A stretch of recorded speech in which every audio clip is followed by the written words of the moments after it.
dentro daquilo que a gente está até gravando, que é levar as pessoas a fazerem voluntariamente aquilo que nós achamos que elas deveriam fazer. Aí eu começo com uma grande questão. Quem foi o maior e mais influente líder que já existiu na história da humanidade? Independente de religião, independente de espiritualidade, estamos falando de pessoas, liderar pessoas. Quem foi o maior líder que já existiu na face da Terra? Jesus. Isso aí é inegável. Independente se você é cristão, se você é budista, se você é ateu, é um consenso no mundo Oi, corporativo, no mundo acadêmico. pode ser. Pode ser?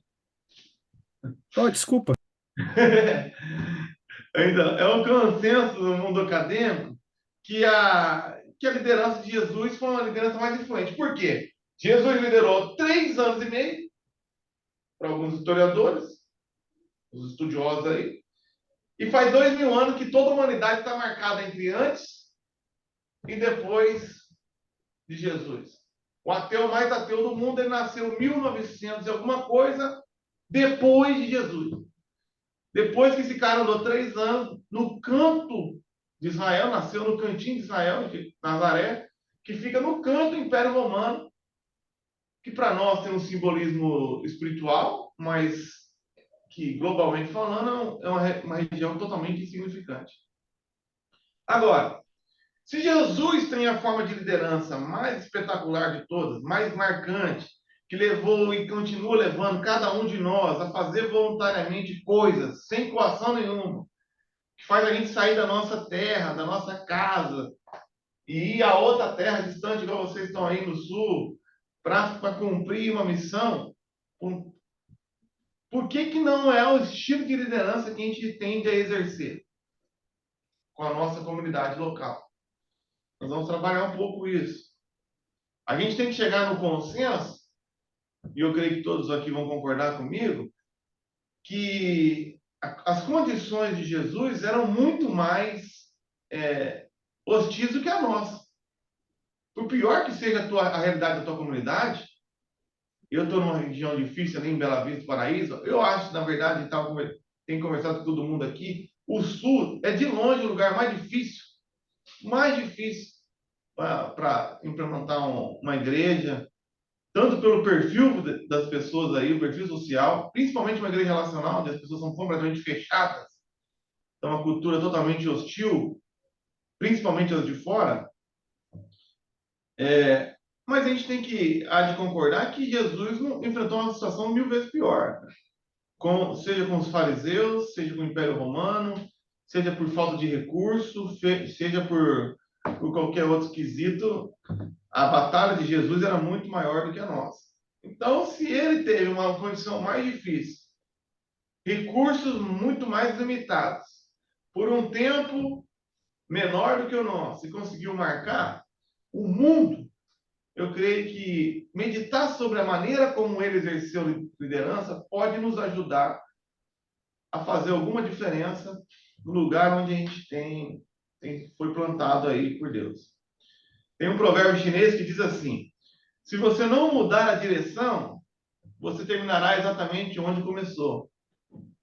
Albert Einstein falou uma coisa parecida, né? O cúmulo da ignorância é fazer as coisas sempre iguais e esperar por resultado diferente.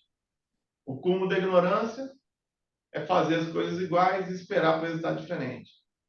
Se você não mudar a direção, você termina exatamente onde começou.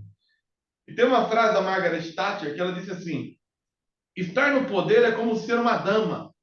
Se você tiver que lembrar as pessoas que você não é. Se você tem que ficar lembrando toda hora, eu sou o pastor aqui, eu sou o líder, vocês têm que me ouvir. Acabou. Porque você não está liderando de fato. Você está numa posição de poder, mas não está numa posição de autoridade. Então, todo mundo que exerce autoridade, inevitavelmente acaba no poder. Mas nem todo mundo que está no poder exerce autoridade. E essa é a grande questão nas nossas comunidades, principalmente se a gente quer criar uma igreja relacional, e principalmente porque na igreja nós estamos lidando com voluntário. Então, uma coisa é o mundo corporativo, onde nós temos a gerência, temos os funcionários ali, nós temos as pessoas que estão trabalhando. Igual eu estou aqui, estou na junta, a gente tem nossos chefes aqui, acabou. Eu tenho que fazer os caras mandar, na hora que eles mandar, e acabou. Não tem conversa.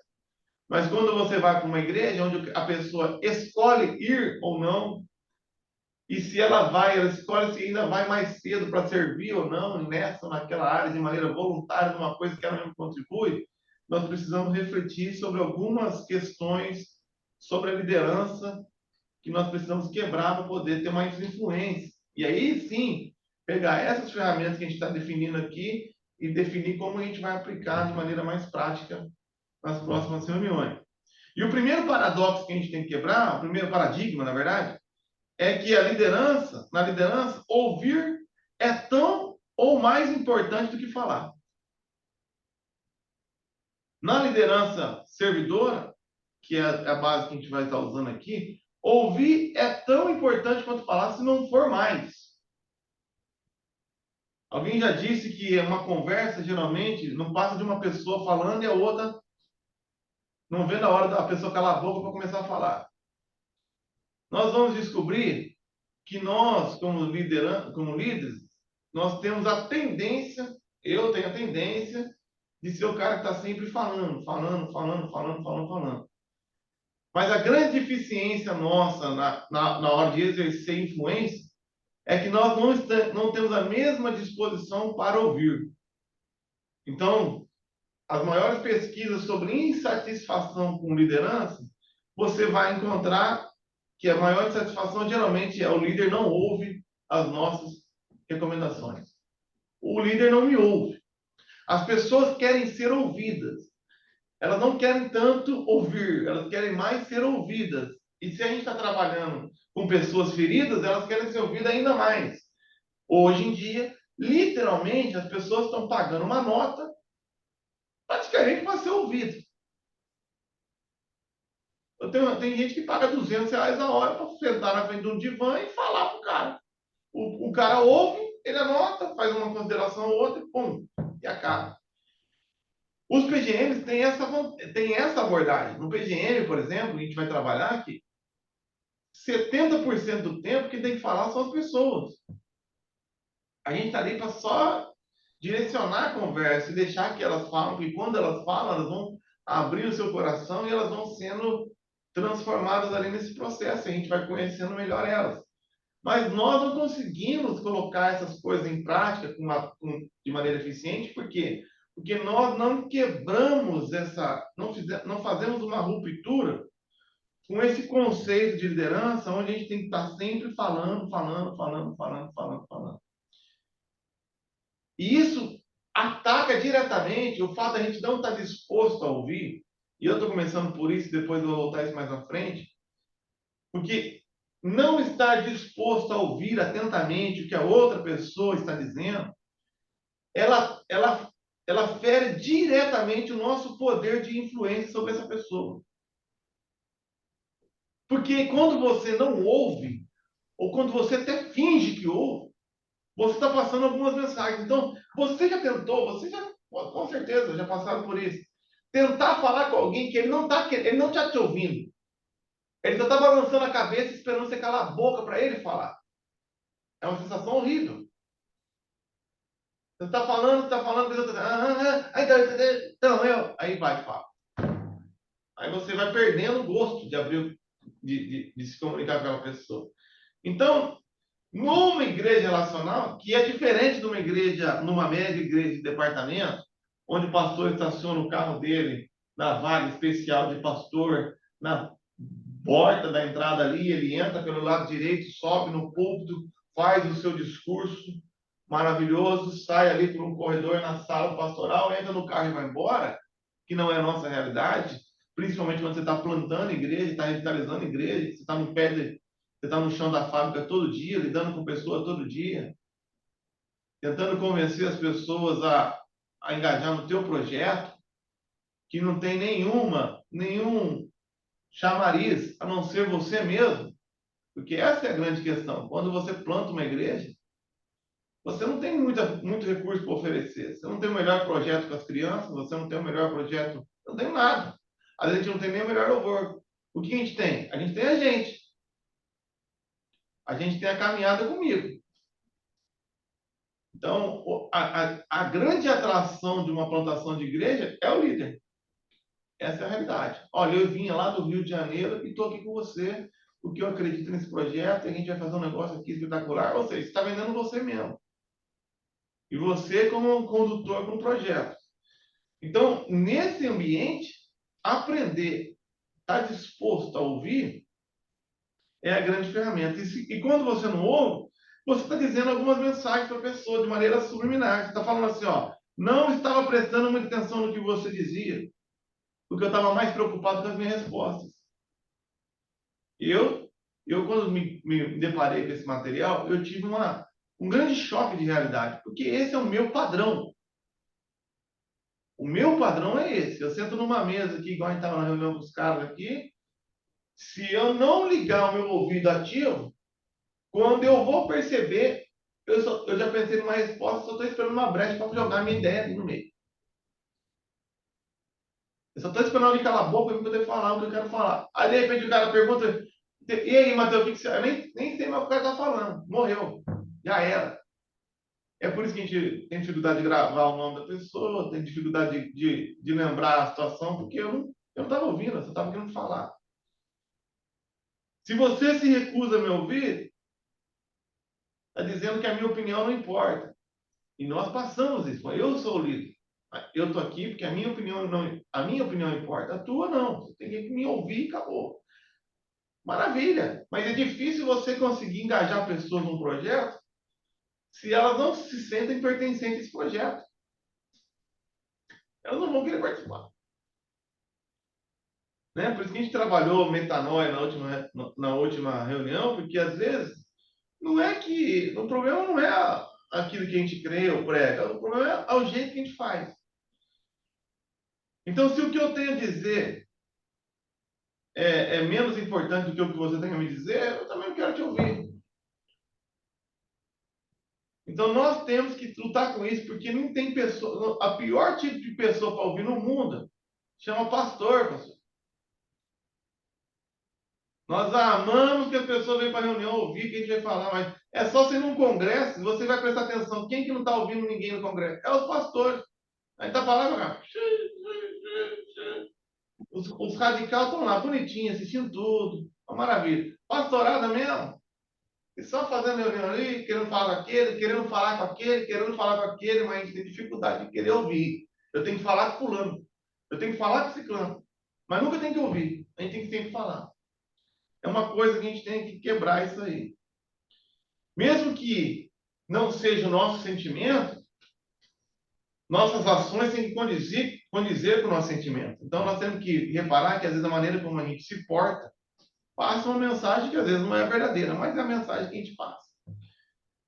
A segunda coisa que a gente tem que trabalhar, isso eu creio também que é ponto padrão para todo mundo, é que a nossa a definição de liderança cristã, a liderança de Jesus, a liderança que exerce influência, é aquela que não está ali para ser servido, mas é aquela que está ali para servir. Você foi enviado para o campo não para ser servido, nós somos enviados para servir. Exercer influência sobre os outros é a verdadeira liderança, mas requer uma doação pessoal.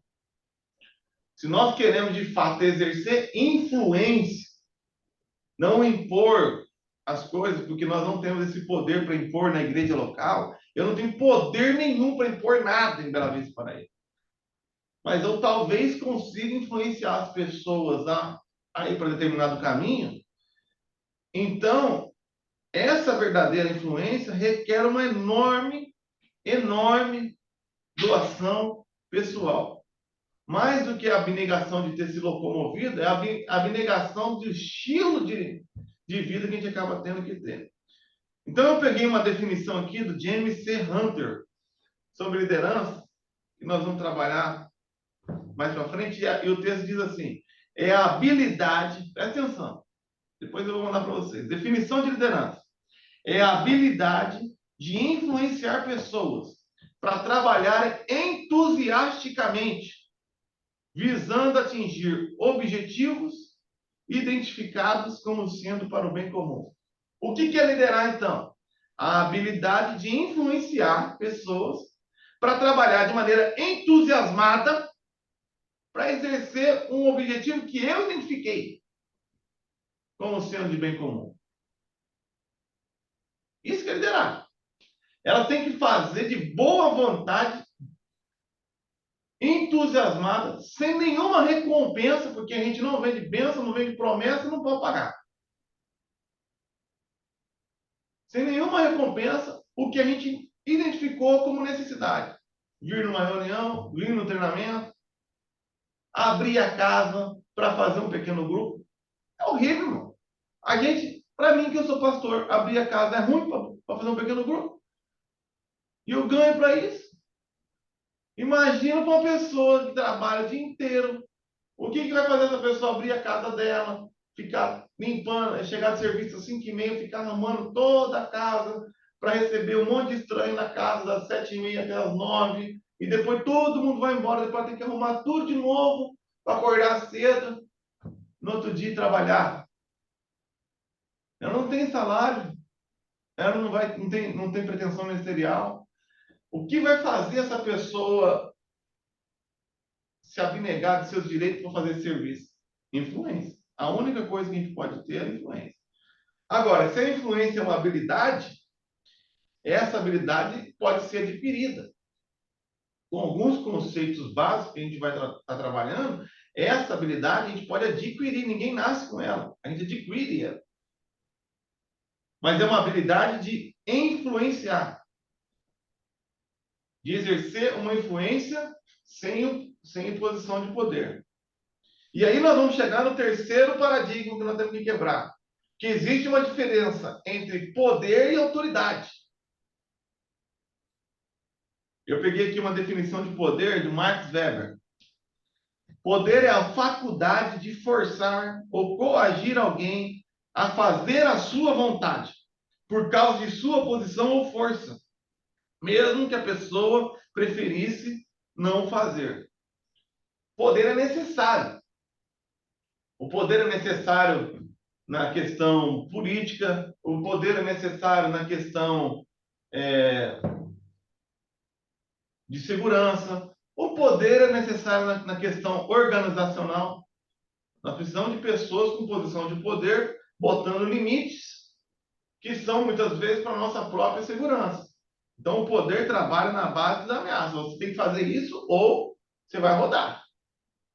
Você tem que fazer isso ou vai acabar tudo. Beleza. Isso funciona, isso é necessário. Né? Tem um cara que eu peguei aqui, ele falando sobre a questão do poder. Estabelecer limites, regras, padrões é fundamental para sermos eficientes em satisfazer as necessidades. Ela é fundamental, o poder. Só que poder sem influência no ambiente de igreja não tem tanta efetividade assim. Então, por exemplo, no ministério de Jesus, Jesus não tinha poder nenhum. Essa, humanamente falando, não tinha poder. Quem que eram as figuras de poder? Herodes era uma figura de poder. Anás e Caifás eram uma figura de poder religioso. Pilatos era uma figura de poder. Agora, quem que exerceu influência? Quem que arrastava a multidão? Mesmo sendo contra a imposição de poder política ou contra a imposição de poder religiosa, Jesus, com a sua estratégia de influência, por a sua autoridade, então as pessoas falavam assim, pô, esse cara fala como os fariseus, mas ele fala com autoridade. Então Jesus atravessa o mar, atravessa o lago, quando chega do outro lado está uma multidão. E o poder de influência dele é tão grande, movido pelo Espírito Santo, os caras estão dispostos a morrer, mas continuar fazendo o que ele propôs, do que ele vai fazer. A imposição de poder, que tem como ápice a morte, não consegue romper a posição de autoridade. Então, a posição de autoridade é a habilidade de levar as pessoas a fazerem de boa vontade o que você quer, por causa da sua influência pessoal. A gente tem que pensar sobre isso até na questão da criação de filho, por exemplo. O que significa rebeldia? Rebeldia é uma inadequação, uma reação a um poder sem influência que o dominou por muito tempo. Então é isso que acontece. A rebeldia é uma oposição, uma inadequação a uma figura de poder que não tem influência. É isso que acontece geralmente na igreja. As pessoas se rebelam porque tem um grupo de pessoas ali que a gente não consegue exercer influência e talvez a gente não teve coragem de exercer o poder, de cortar fora. E elas vão influenciando sem a posição de poder e vai destruindo tudo que a gente está fazendo. É isso. Então nós precisamos saber como funciona a liderança por influência para poder influenciar essas pessoas e ter a coragem de, no momento certo, também exercer o poder. Porque senão as coisas vão degringolar aí para baixo. Então, em se tratando de voluntário, que é o nosso caso, porque você chega num campo missionário para plantar uma igreja, você, tua família e Deus. Nós não chegamos como um Wave Uber que viaja para plantar uma igreja com 300 pessoas. É lógico que o Wave Uber está explodindo. Se desce para São Paulo com 300 pessoas, acabou. Um time para tudo. A gente não chega nem sequer com um time básico ali, de Ministério Infantil, de louvor, de mídia. A Junta agora está pensando num projeto de revitalização de igreja. Estava na reunião essa semana aqui, Fabrício Feito, Milton Motti, os caras, de começar a montar um esquema do Radical para trabalhar essa questão de montagem de equipe.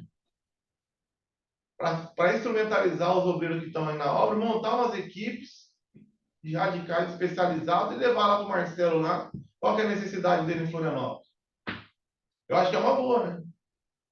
Então, vamos pegar um radical que talvez ele não é um plantador de igreja, mas é um ótimo ministro de louvor. Ele não é um plantador de igreja, mas ele pode fazer um trabalho com criança espetacular. E a gente monta uma equipe, pum, joga lá em Floripa, vai arrebentar. Já tem um plantador de igreja e tem uma equipe. Isso vai facilitar a nossa vida demais. Porém, não temos esse momento e conforme a igreja cresce, você sempre vai precisar de mais voluntário. Qual que você acha que é a melhor estratégia? Se basear sempre na imposição de poder ou buscar descobrir a maneira de influenciar as pessoas? Como eu disse, você chega em Bela Vista, Paraíso, o Alexandre Catarino está aqui, conhece, os parentes estão tudo lá na igreja. Está agora. Mas quando chegamos lá, não tinha ninguém não, cara. E a família dele é difícil ainda. O sobrinho dele, tudo turrão, tudo duro. Difícil conseguir convencer os caras a fazer o que a gente quer. Mas a gente vai trabalhando a questão da influência. Agora pensa comigo, para a gente refletir então sobre figuras de influência. Qual foi a pessoa que mais te influenciou positivamente na vida? Tirando Jesus, foi uma pessoa viva. Você conheceu, não, Jesus não está morto, ele está vivo em nosso coração. A pessoa que está vendo hoje, você conviveu. Qual foi a pessoa que mais te influenciou? Qual foi a pessoa que você mais ficou marcado? Depois nós vamos refletir sobre isso. Geralmente as pessoas vão falar a mãe, vão falar o pai, vão falar uma pessoa que teve uma influência positiva ali. Quais eram as características que essa pessoa tinha? Então, na pesquisa do James Hunter sobre autoridade por influência, ele levantou ali 10 características que sempre aparecem nessas pesquisas quando a gente fala assim, poxa, a pessoa que mais me influenciou foi meu pai. Qual que é a característica que teu pai tinha que te marcou? Qual era o comportamento? Para que a gente pudesse identificar quais os comportamentos as pessoas esperam de nós. O que as pessoas esperam de um líder? Para que elas possam seguir o que esse líder fala para qualquer lugar. para qualquer projeto que ele nos propor. Então, separei 10 aqui. 1, honestidade ou confiabilidade. Há uma crise de liderança porque há uma crise de confiança. Então, se você vai, principalmente no Sul... Nem precisa vir para aqui, então, se você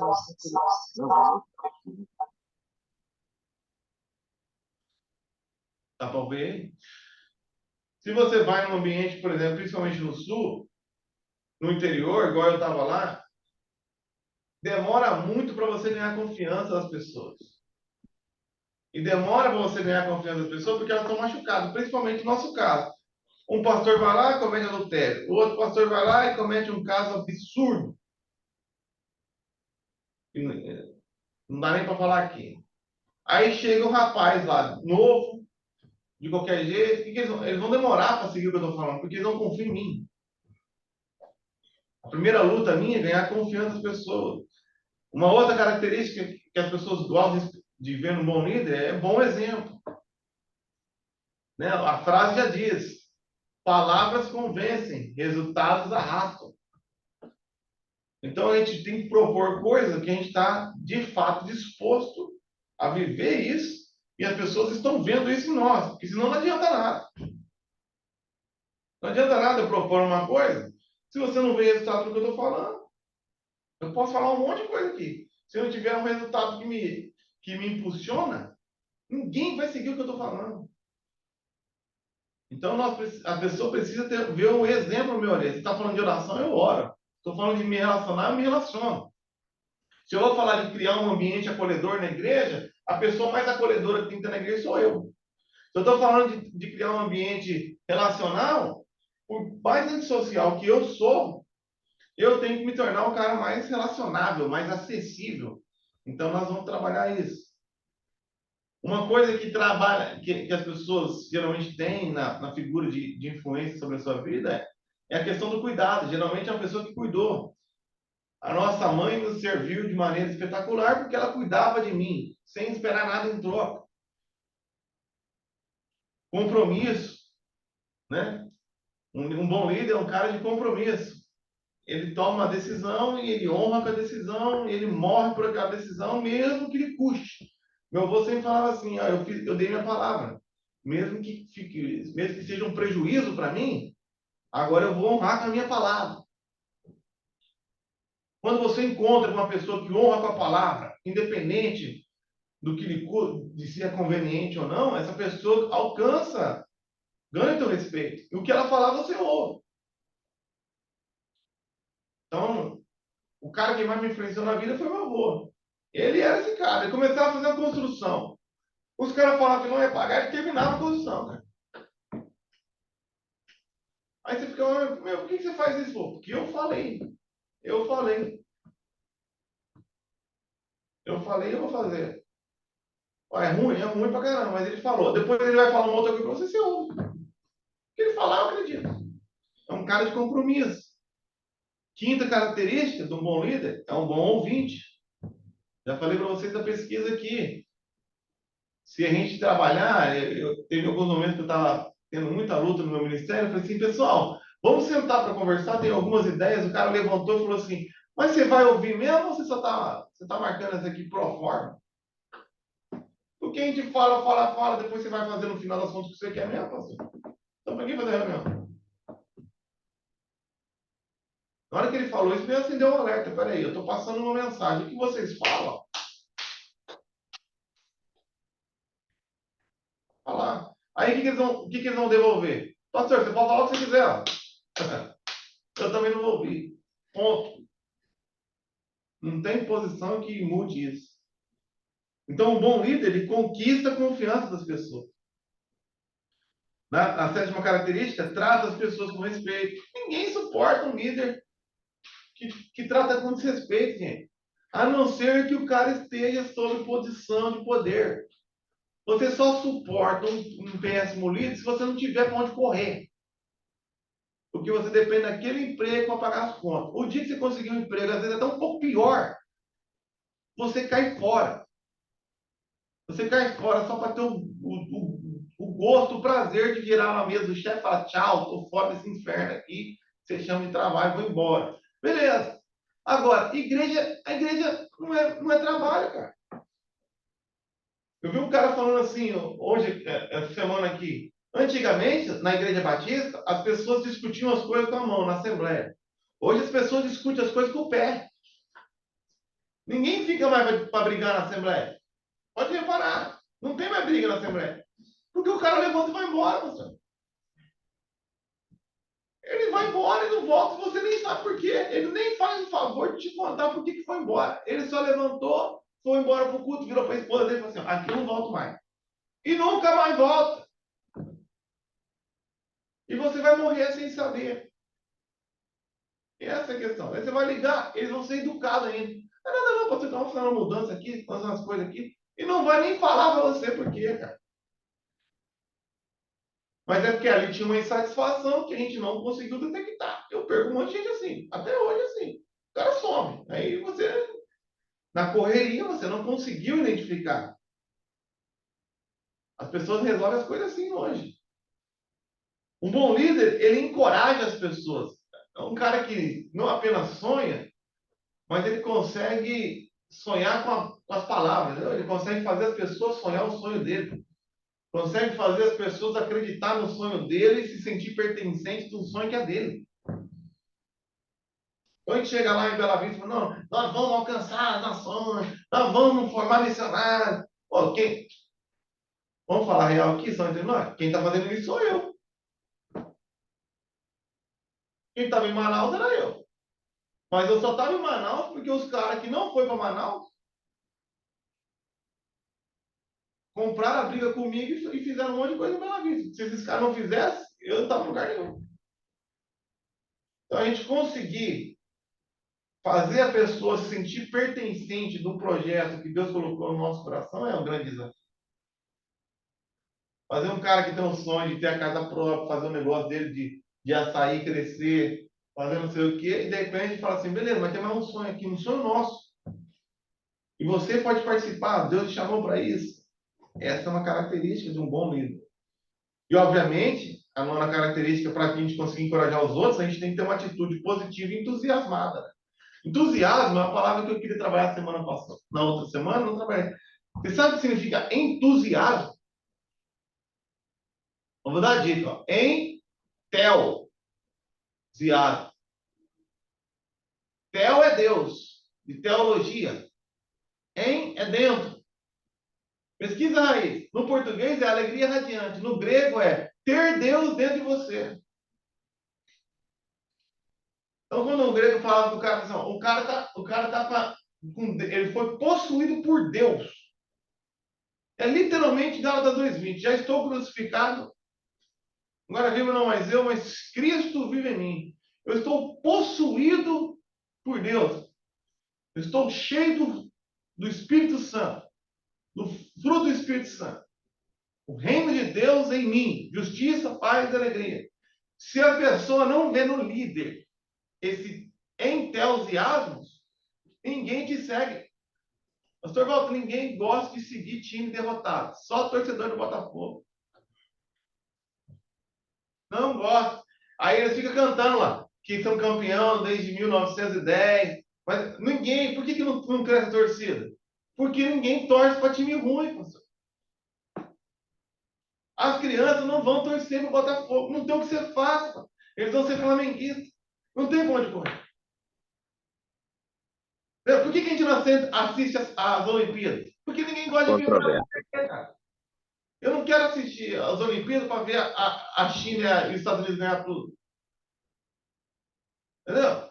Eu nem assisto o Copa do Mundo. Se o Brasil for perder, eu não assisto. Eu quero ver ele ganhar, pô. Aí você chega no ministério. E aí? Ah, não sei não, tá difícil. Aqui é complicado. Mas ninguém vai nessa igreja. Aí vai lá no Universal, o cara fala, é isso, pá, pá, acabou. Esse é o problema. Que os caras estão falando a mentira como se fosse a maior verdade do mundo. E a gente tem a verdade e a gente fala como se fosse uma derrota. A gente é derrotado por natureza. Então, esse princípio eu tinha. Chegava lá em Bela Vista, pô, pastor, vocês foram lá lá, não tem nada lá, cara. O Catanhal não conhece, não tem nada lá. O lugar é horrível. Você sabe o que chama Bela Vista Paraíso? Que dá para ver Londrina. É um lugar alto que você vê Londrina, porque Bela Vista é horrível. A única Bela Vista que a gente tem é quando a gente está indo embora. Aí fica vendo a cidade ficando para trás e Londrina chegando. É a única Bela Vista que você tem lá, pô. Ou lugar feio. Não tem nada. Aí você pega e fala assim, pega no pulso, esse lugar aqui é horrível. Nunca aconteceu nada aqui. Você está 70 anos aqui, não tem 7 pessoas. Não. As pessoas vão vir do Brasil inteiro para ver o que Deus está fazendo aqui. Elas terão a bela vista do paraíso, que vai ser a ação de Deus nessa comunidade. Aí eu falava todo mundo, tipo, quem crê, verá. E quem não crê, vai assistir, Alexandre. Porque não vai ter como não ver o que Deus vai fazer aqui, cara. Aí pegava, assim, e não confia em mim, não confia em você, confia em Cristo. Pô. Cristo está em nós. O mesmo Espírito que estava em Cristo está em mim. Então nós vamos fazer uma revolução. Eu falei isso com 5 pessoas. Aí aconteceu, cara. Os caras compram os sonhos. Né? Aí a igreja tinha lá 30 pessoas, 40. Pô, tinha 20 bancos, pastor. 20 bancos é muito banco. Aí o que eu fazia? Eu arrancava os bancos. Eu arrancava os bancos, passava os bancos. Então no domingo tinha as mesmas 40, mas agora estava lotado. Já lotou, cara. Olha isso. Você vê que está lotado. Daqui a pouco nós vamos ter que mudar de prédio. Eu fiquei 2 anos falando isso. Aí no outro domingo vinha mais, eu botava mais 2 bancos, porque eu preferia botar o banco no meio do culto. Só para ter a sensação do diácono, tipo assim, olha que sucesso. Meu Deus. Gente, a diaconia está buscando mais banco, você que está em pé, fica bom. Não cabia mais 1 milhão de pessoas lá dentro, mas vai fazer questão de carregar o banco. Olha aí, gente. Olha que benção. É só o começo, hein? É só o começo. Peça a paciência dos irmãos que estão em pé. É uma benção aqui. Pô, eu quero botar o banco. Glória a Deus, é só o começo. Nós vamos longe ainda. E ficava fazendo isso. Aí acabava o culto, todo mundo ia embora e arrancava o banco de novo. Eu arrancava o banco, porque vai chegando no domingo. Eu ficava fazendo isso até bombar. Até que de fato aconteceu. Chegou num ponto que bombou de um jeito, gente ficou em pé, e ficamos para fora, ficamos 1 ano com gente assistindo o culto lá de fora. Aí o que eu falo? Ai, meu Deus, eu fui fazer o orçamento, 300 mil, não tem dinheiro, vamos ampliar, não estou de nada. Eu fui lá, procurei o estacionamento, o maior prédio da cidade, é o estacionamento Paulinho. Gente, eu estou orando que o Paulinho vai prosperar e vai largar aquele prédio para nós. É o único prédio da cidade que cabe a nossa igreja. Não tem outro. E nós vamos para lá e pá, o povo vem. Se você acredita, acredita. É igual o pessoal fala, eu não acredito no que você acredita, mas acredito que você acredita. É virar. Aquele filme Até o Último Homem tem essa frase no final. Nem todo mundo acredita no que você crê, mas todo mundo acredita que você crê. Isso faz toda a diferença. Talvez o cara não acredite, mas ele está vendo que eu acredito, acabou. Por isso que a gente é líder, né? Então nós temos que ter essa perspectiva. E por fim, um ótimo líder, ele gosta das pessoas. Todos estes são comportamentos, a gente não nasce com eles. Pelo contrário, a Bíblia fala que nós nascemos em delito e pecado. A gente não nasce com esses comportamentos, a gente adquire esses comportamentos. Então nós temos que ter essa questão. Jesus falou assim, que o maior líder é aquele que serve. Eu não estou aqui para ser servido, eu estou aqui para facilitar o caminho das pessoas.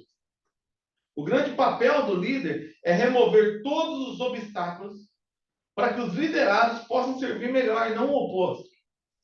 O papel das pessoas que eu estou liderando não é melhorar a minha vida. O meu papel é potencializar a vida delas. Então, tinha uma caneta aqui. O modelo de igreja antigo, tá? A igreja envia o pastor. A igreja capacita e potencializa o pastor. Agora não, é o pastor que capacita a pessoa para ir. É muito mais inteligente.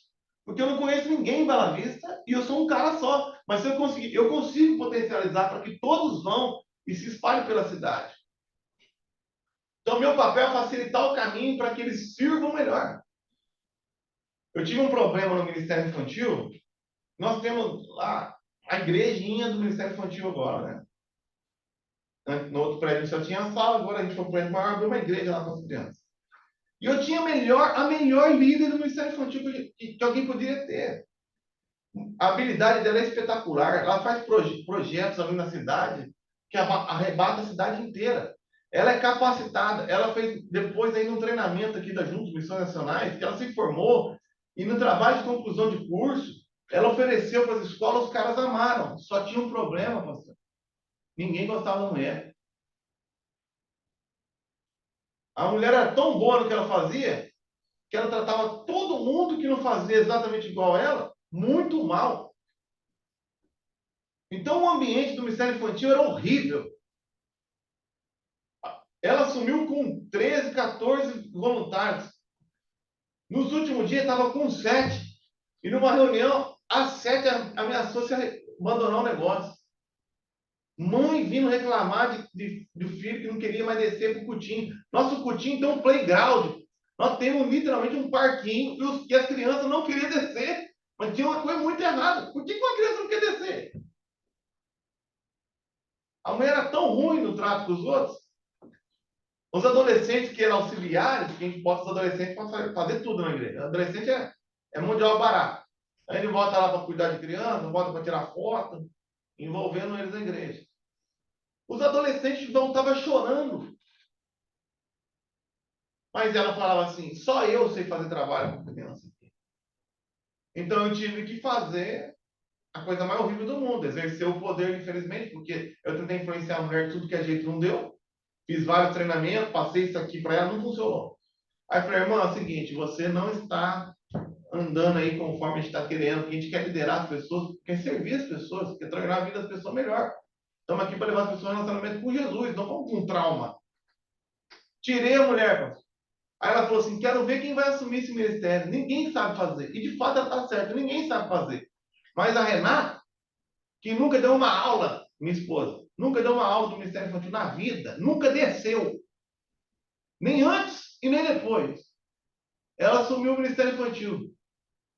Ela mal gosta das nossas crianças. A Renata não vai cuidar dos filhos de ninguém. Se você falar, pastor, vou deixar meus filhos aí, ela vai falar na tua cara. Não, não vai ficar achar que não. Detesta filho dos outros. Agora, a Renata, ela aprendeu isso aqui, pastor. Então, ela abriu o ministério na humildade. Irmãs, nós temos uma visão de levar as crianças ao relacionamento crescente com Jesus. Eu não tenho os recursos, as ferramentas. Gostaria de ouvi-las. Vocês que já estão na lida, que têm as habilidades, como a gente poderia fazer isso de maneira melhor? 7 mulheres que abandonaram. Na reunião, foi para 29, pastor. 29. Hoje nós temos 32 voluntários do Ministério Infantil. A gente bota 4 mulheres por culto. E demora 2 meses para repetir. Uma líder que não sabe nada de Ministério Infantil, mas ela sabe liderar. Ela sabe abraçar. Ai, irmã, que bênção. E cada dia tem um negócio mais louco que o outro. Tem teatro. Esse dia estavam os super-heróis, Jesus, o Hulk, o Spider-Man, Jesus batendo em todo mundo. No outro dia, cada dia é uma loucura lá, cara. As crianças estão amando.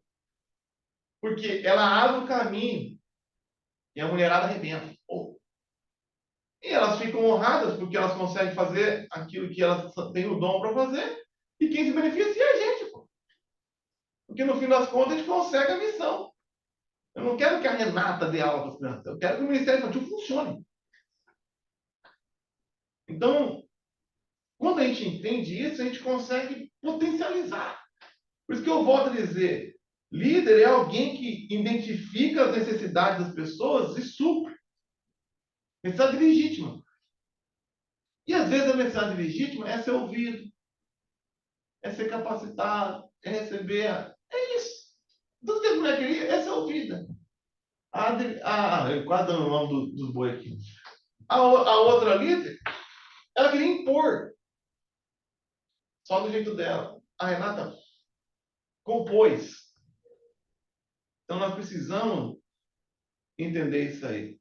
Essa definição do James Hunter que eu estou usando aqui é muito interessante. Ó. Líder é alguém que identifica e satisfaz a necessidade legítima dos liderados e remove todas as barreiras para que eles possam servir melhor e com eficiência. Nosso papel é remover as barreiras. A gente vai na frente, vai limpando o caminho para o cara voar. E se ele voa, a gente voa junto. Não existe prisão. Eu estou voando porque os caras voam. Essa é a jogada. Eu louvo a Deus pela vida que esses caras estão fazendo que eu não poderia fazer. Obviamente, suprir as necessidades, eu tenho que pontuar, não é suprir as vontades. Um bom pai supre todas as necessidades do filho, sem suprir as suas vontades. Às vezes o que o cara quer não é o que ele necessita. Mas um líder satisfaz as necessidades reais. Apoio, capacitação, encorajamento. Por isso que a gente trabalha as coisas assim, que parece lúdica, pastor. Eu peço até perdão, nós vamos trabalhar as coisas muito pragmáticas. Eu sou muito pragmático. Eu acho que deixei claro naquele primeiro vídeo, para provar meu pragmatismo, que eu estou apanhando aqui nesse seminário. Aí está num painel aqui, está uma loucura. Você imagina eu falar aquela mesma coisa aqui no Rio de Janeiro, aí eu levanto, falo aquilo ali, daí levanto o pastor, falo que essas paredes, tudo dentro de boate, é uma loucura. Aqui tá uma guerra maravilhosa. Tá lindo aqui. Tá gostoso. Então, eu sou pragmático. Só que a minha tese que eu defendo, e esses caras defendem, é o quê? Esses temas que a gente chama de lúdico não é lúdico, é totalmente eficiente. O pastor Cláudio Márcio, que eu acho que vocês conhecem, ele tava de cara, como é que a gente fez a reforma? Como que eu consegui convencer os caras a fazer a reforma? Eu marquei a inauguração com 33 dias, não tinha dinheiro para pagar o funcionário, não tinha dinheiro para comprar o material. Mas eu tinha uma coisa que vale mais que dinheiro, eu tinha influência. Como é que eu convencia 30, 40 caras a trabalhar de graça, de segunda a segunda, como aconteceu, das 5 da tarde às 2 da manhã? O Catanhã vai testemunhar, eu acho que não sou de lá de graça lá. Eu ia lá, fazer um vídeo assim, ó. Já estamos na área. Eu sou a única pessoa inútil da igreja que não sabe fazer nada. Não sei pintar, não sei pregar, não sei fazer nada. Não presto para nada. Eu falava que eu sou segurador de escada. Eu abri igreja e falava assim: já estamos aqui nas reformas. Só tinha eu. Dava 10 minutos, já caía, parava de carro, os caras trazendo ferramenta. Pastor, como é que é? O projeto está aí, irmão. Vê aí. Ó, pode fazer assim ou assim. Ah, quem faz decide. O pessoal achou que era uma loucura, que ia ficar feio, que ia virar uma bagunça. Vai lá ver o prédio. Vai lá ver. Eu não paguei R$ 1 de mão de obra. O Cláudio Marques não estava acreditando no que estava acontecendo. Ele fez questão de sair de Porecatu. Falei, pastor, para o carro aqui 5h30, você vai assistir como é que funciona. Aí ele chegou do nada, como é que funciona? É aqui, ó. Ó, tá aí o Cláudio Marques aqui. Deu 20 minutos, tinha 40 caras lá. Por quê? Porque é influência. Agora, como a gente conquista influência? Eu tenho necessidade, eu preciso que a gente reforme esse prédio em 40 dias, eu não tenho dinheiro, eu não posso te pagar, eu não sei fazer nada. Você sabe fazer. Amém. Como que eu consegui isso? Suprindo a necessidade de cada um. Cada um daqueles caras tinha esse senso de estar me devendo, no fundo das contas. Eu tinha suprido.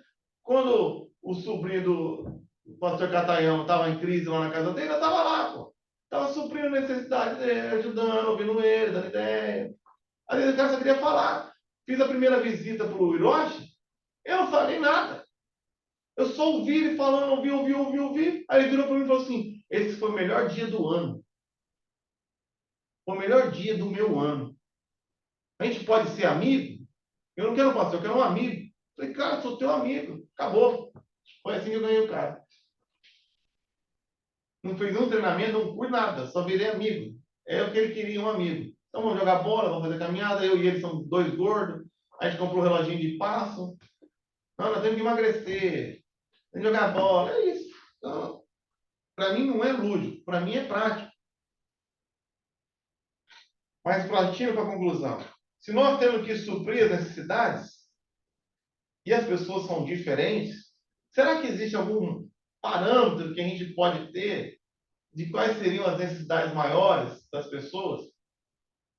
para que a gente pudesse ter como alvo, e aí, a partir disso, nós vamos trabalhar como nós vamos aplicar isso na prática. Eu peguei aqui um artigo de um cara chamado Abraham Maslow. Abraham Maslow. E ele tem uma coisa que é chamada de hierarquia das necessidades.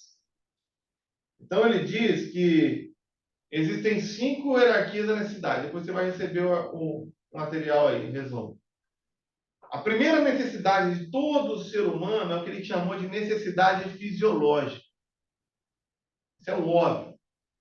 Então, as pessoas têm necessidade de comer, de beber água, de evacuar, necessidade fisiológica. A tese dele é o seguinte: enquanto a pessoa não satisfaz essa necessidade mais urgente, ele não corre atrás da próxima. Por isso que a gente tem atividade de compaixão e graça. Se o cara está com fome, ele não quer saber de Jesus, ele quer comer. Primeira coisa, ele tem que comer. Eu não quero saber do propósito da minha vida, eu estou com fome. Você com sede, você não quer saber mais de soterologia. Você ficou 3 dias sem água, é um calvinista te oferece um copo d'água, você aceita, você nem discute. Mas ó, você tem que. Amém, tá aqui. Necessidade fisiológica. Primeira necessidade que a gente tem.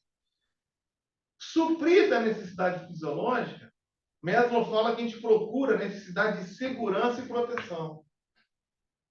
Então, se você assistir aquelas séries tipo The Walking Dead, essas séries de apocalipse, pós-apocalíptico, Mad Max, as pessoas procuram comida. Depois que ela achou comida, elas vão procurar onde? Onde se proteger. Eu tenho comida, agora eu tenho que proteger minha comida. Eu tenho que dormir em paz. Até então ninguém está nem aí para segurança. Mas depois que a pessoa tem essa necessidade, elas procuram por segurança e proteção.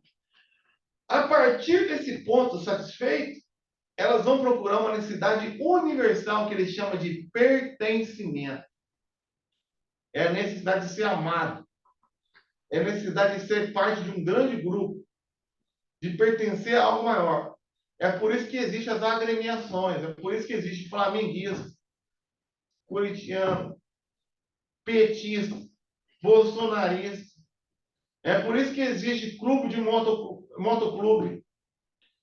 Porque todo mundo está desesperado para pertencer a alguma coisa maior. E aí, não que a igreja não ajude nas outras necessidades anteriores, mas aí que a gente começa a ver um grande papel da igreja. Porque existe uma necessidade das pessoas de pertencer a um grupo. Isso aqui é um cara ateu que falou. Elas querem fazer parte de uma família. Principalmente, como nós vamos trabalhar, quando você está plantando uma igreja, um grande alvo, é pessoas em transição. O cara está mudando de uma cidade para cá, está sem relacionamento. A mulher acabou de divorciar, está sozinha na vida. O cara tem um filho pequeno, mas não tem nenhuma pessoa com um filho pequeno, não sabe como lidar com a criação do filho. O filho chegou na adolescência. Então a pessoa está sentindo sozinha. Ela procura a igreja, antes dela procurar por Deus, ela está procurando por nós, por ajuda. Depois que a pessoa tem suprido a sua necessidade de pertencimento, segundo o Maslow, a pessoa procura a necessidade de descobrir a sua identidade. Bom, eu faço parte desse grupo, mas quem sou eu? Qual é a minha identidade nesse grupo? É a necessidade que essa pessoa tem de se sentir valorizada, respeitada, apreciada. A necessidade que a pessoa tem de ser reconhecida e ser encorajada. Então, nós vamos trabalhar algumas técnicas que eu aprendi com um pastor de uma mega igreja lá em Londrina. Ele falou assim: o som que a pessoa mais gosta de ouvir é o próprio nome, principalmente vindo do pastor. Ele falou: você quer ser um bom pastor? Gaste toda a sua energia para decorar o nome das pessoas. Porque depois que você faz parte da família, ninguém quer ser chamado de irmão. Quer ser chamado de Alexandre. A pessoa detesta. Aí, irmão. Irmão é genérico. Não sei teu nome. Irmão. É igual eu falei aquela vez. Ei, Deus!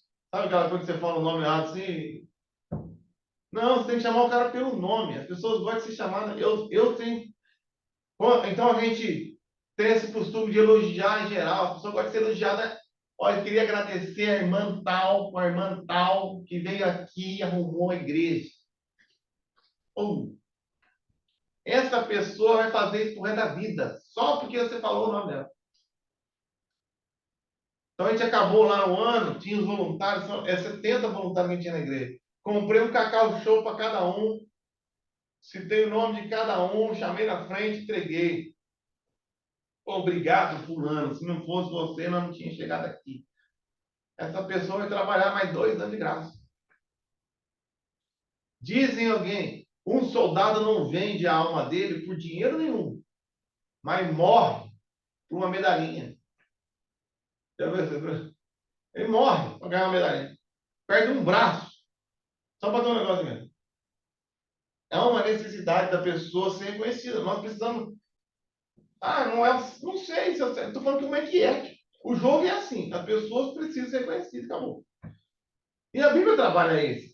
Eu tenho o teu nome escrito na palma da minha mão. Quando você estava no ventre da tua mãe, eu te conheci. Chamei-te pelo meu nome. Então a gente tem que trabalhar isso. E depois que a pessoa tem essa necessidade de identidade suprida, aí ela vai buscar o que o mesmo fala que pouquíssimas pessoas chegam a buscar na vida porque nunca encontram, nunca se são supridas na sua identidade, que é a necessidade de propósito. Aí as pessoas vão buscar propósito. Então a gente quer vender um propósito, uma missão. Mas ninguém vai voltar, pastor, ninguém vai atrás de missão nenhuma se o cara não tem necessidade de identidade cumprida. Essa é a minha, a tese do mesmo, não é minha não. Não adianta eu vender um propósito para o cara se o cara está com fome. Não adianta vender um propósito para o cara se o cara está em crise no casamento. Não adianta vender propósito para o cara se o cara não faz nem parte da família.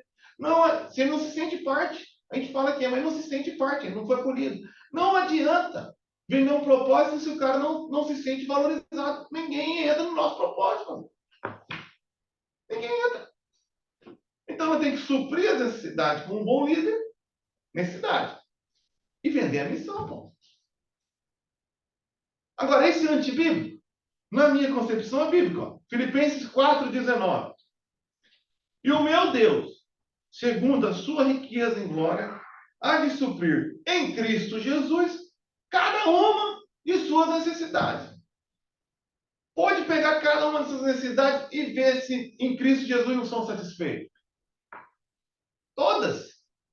Vocês são povo, nação santa, povo de propriedade exclusiva, pertencimento. Salmo 91, segurança. Eis que estarei convosco todos os dias da sua vida. Segurança. Identidade. Tenho o teu nome na palma da minha mão. Propósito. Para as boas obras. Está tudo lá. É Bíblia. E era exatamente isso que Jesus fazia. Voltando para a definição de James Hunter, partindo para o final. Liderança é a habilidade de influenciar pessoas a trabalhar entusiasticamente, visando atingir objetivos identificados como sendo para o bem comum. Pô, Jesus fazia isso. Ele identificava as nossas necessidades, supria elas, a ponto da gente viver para ele, igual eu estou aqui, 15 dias longe da minha família. Não tem dinheiro. Não tem dinheiro que faz eu ficar 10 dias da minha filha, não. Eu estou aqui por propósito. Agora, por quê? Vamos ler Filipenses capítulo 2, versículo 2. Paulo fala assim: então completem a minha alegria, concordando sinceramente uns com os outros, amando-se mutuamente e trabalhando juntos com o mesmo modo de pensar e um propósito. Não sejam egoístas. Olha aqui. Não sejam egoístas. Não tentem impressionar ninguém. Sejam humildes e considerem os outros mais importantes que vocês. Se você quer ser um bom líder, você tem que considerar o problema do outro mais importante que o teu. Porque se você considerar o problema dele mais importante que o teu, daqui a pouco ele vai considerar o teu mais importante que o dele também, cara. Considere. E Jesus não fez isso, pastor? Porque ele abriu mão da sua glória para resolver o meu problema. Ele não tinha problema. Ele não precisava se batizar, não precisava morrer, não precisava nada. Quem precisava morrer era eu. Ele fez exatamente isso. É isso que é marcante em Cristo. Então, continua o texto. Não procure apenas os próprios interesses, mas preocupem-se também com os interesses alheios.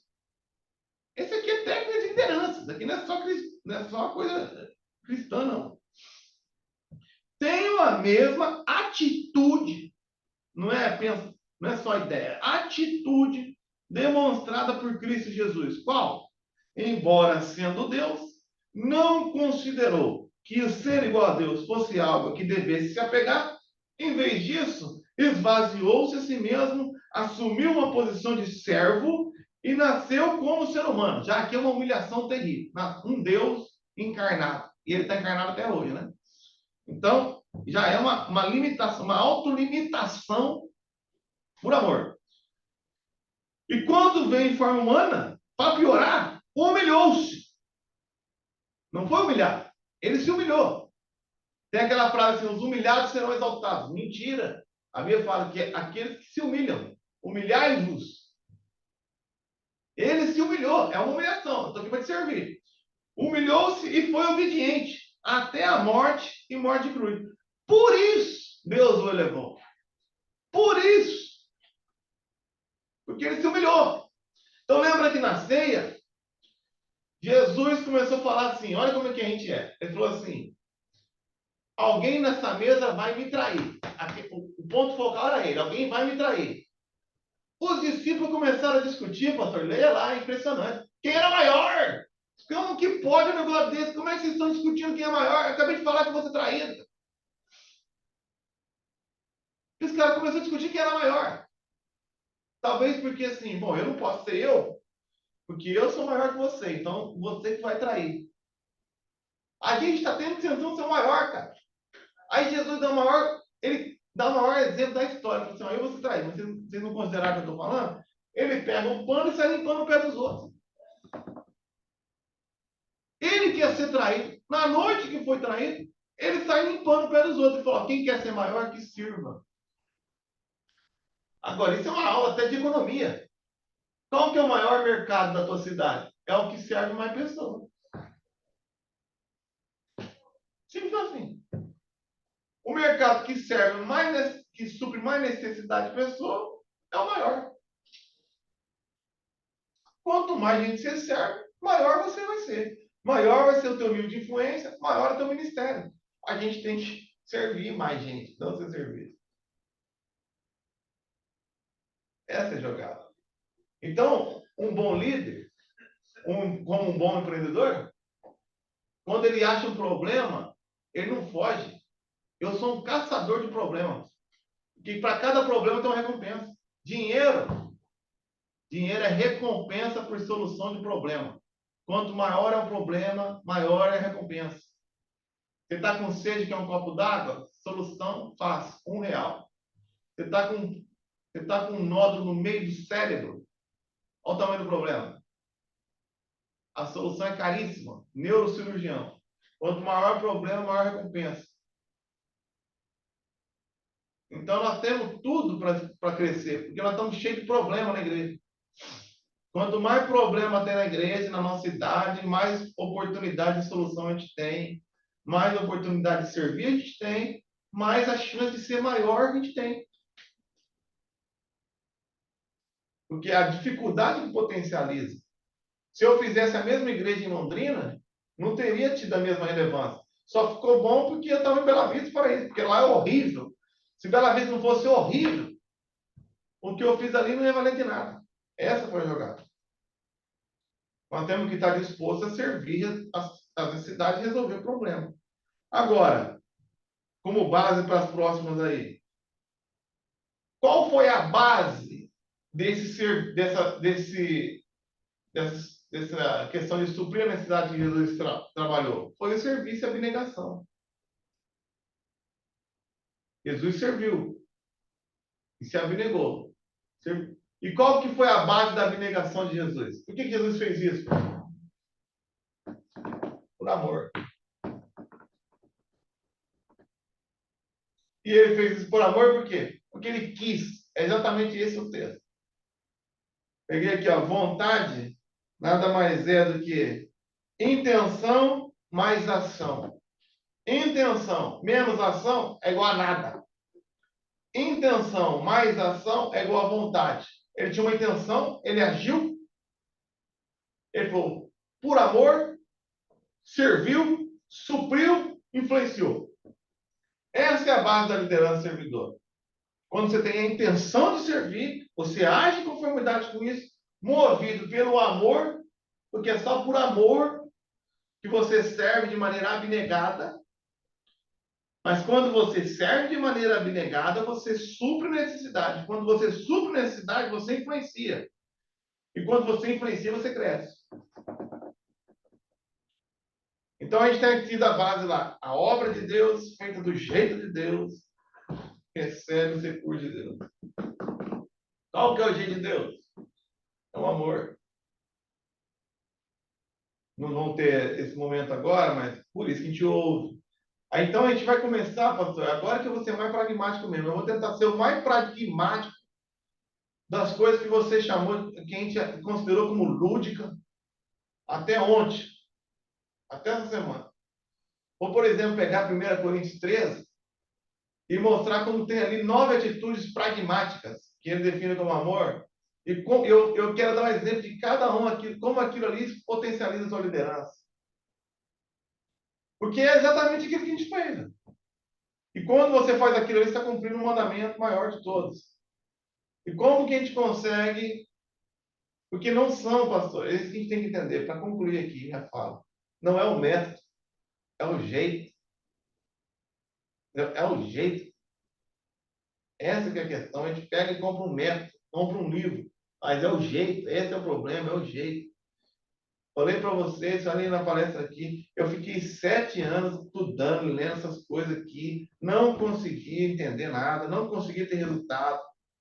Entrei numa crise mortal comigo. Eu entrei numa comunidade que estava vibrando. E em 7 dias eu entendi tudo. Era o jeito, cara. Era o jeito. Eu fazia tudo certo, mas do jeito errado. Era o jeito que os caras faziam. Então não adianta nós falar do como, se a gente não falar, entendeu? Não adianta, tem que falar o jeito. Isso aí que vai virar a nossa chave para tudo. Isso aí a gente reproduz no ministério local, mas isso é para tudo, é para nossa família, para nossa vida, é coisa que ajuda para tudo. Eu espero servir para alguma coisa nessa área aí, mas eu tenho certeza, se você não desistir, vai dar certo. Vai demorar um pouquinho aí, mas vai dar certo. E espero que seja uma bênção na vida de vocês, como foi na minha, da minha família e de todo mundo lá. Pastor, era isso. Semana que vem, se Deus permitir, a gente volta com mais aí. Alguém quer comentar alguma coisa? Eu vou fechar meu microfone aqui. Excelente, meu amigo. Eu ia fazer isso mesmo, é liberar agora para quem tem alguma pergunta a fazer, né? Sempre lembrando que não é o momento, momento promoção missionária, né? É momento para pergunta, tirar dúvida, beleza? Para a gente poder aproveitar esse tempo aí e aí a gente encerrar depois e ir para os afazeres diários.